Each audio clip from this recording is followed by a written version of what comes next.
আসসালামু আলাইকুম। Welcome to Yasmin recipes. আশা করি আল্লাহর মতো সবাই ভালো আছেন।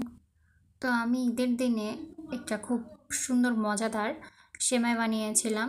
তো সেই রেসিপিটি আজকে শেয়ার করছি।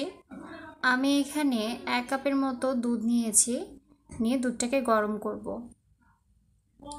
আমি এখানে একবারে সবগুলো দুধ গরম করেছিলাম, তো সেটার ক্লিপটা এসেছে। আমি এখানে একটা এলাচ একটু থেতো করে নিয়ে দুধের মধ্যে দিয়ে দিব।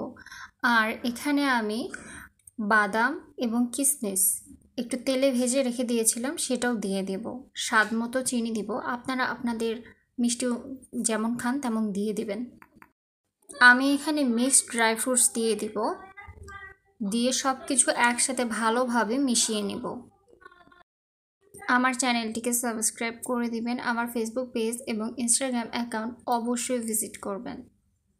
তো এখানে আমি চিনিটা ভালোভাবে মিশিয়ে নেওয়ার পরে 1/2 কাপের মতো নারকেল দিয়ে দিব এবং সেমাই দিয়ে দিব।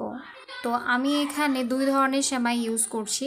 প্রথমে 1/2 কাপের মতো এমনি লাল সেমাইগুলো ইউজ করব, দিয়ে তারপর সব কিছুর সাথে ভালোভাবে মিশিয়ে নেব।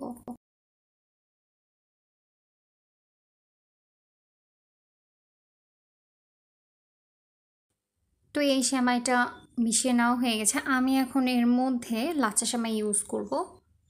লাচ্চা সেমাইটা ততক্ষণ ইউজ করব যতক্ষণ সেমাইটা ঝরঝরে না হয়েছে।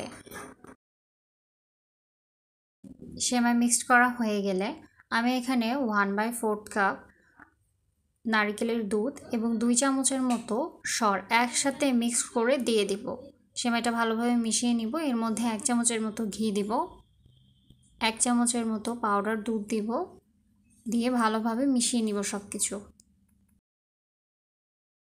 সেমাই রান্না হয়ে গেছে, আমি চুলা অফ করে দিব। এখন কাঁটা চামচ দিয়ে সব কিছু একটু আলাদা করে নেব, তাহলে সেমাইগুলো একটু ঝরঝরে হবে।